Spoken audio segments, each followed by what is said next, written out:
বিশ্রামগঞ্জের ঘটনার পর গত দুদিন ধরে বলা যেতে পারে বাস চালকদের মধ্যে চরম ক্ষোভ দেখা দিয়েছে, অসন্তোষ তীব্র। সুনামুরা থেকে বাস চালকরা তাদের প্রতিবাদের কথা জানিয়েছেন। আজ আগরতলা থেকে যারা বাস পরিচালনার দায়িত্ব পালন করছেন তাদের তরফে দাবি করা হচ্ছে যে এই সময়ের মধ্যে বাস চলাচল স্বাভাবিক রয়েছে। তারা সংবাদ মাধ্যমের মুখোমুখি হয়ে প্রতিক্রিয়া ব্যক্ত করেছেন। সুনামুরা বিশ্রামগঞ্জ বাস চলাচল স্বাভাবিক রয়েছে বলে পশ্চিম জেলা বাস জিপ চালক সংঘের সম্পাদক সংবাদ মাধ্যমকে জানান। আমরা তার বক্তব্য শুনব। আমাদের গাড়িগুলি স্বাভাবিকই চলছে। পরশুদিন ঘটনা হওয়ার পর কালকে সকালবেলা কিছু শ্রমিক ভয়ে সুনামুরা থেকে কয়েকজন শ্রমিক গাড়ি নিয়ে আসে নাই, আনলে আমাদের এখান থেকেও গাড়ি চলছে, ওইখান থেকেও গাড়ি আসছে। সারাদিনই গাড়ি স্বাভাবিক ছিল, এখন কোনো ভয়ের কারণ নাই, স্বাভাবিক গাড়ি স্বাভাবিকভাবে চলবে।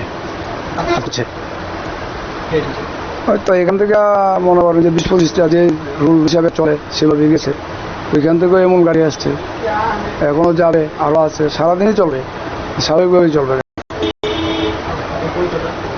আমি নাগরজোলা ওয়েস্ট বেঙ্গল।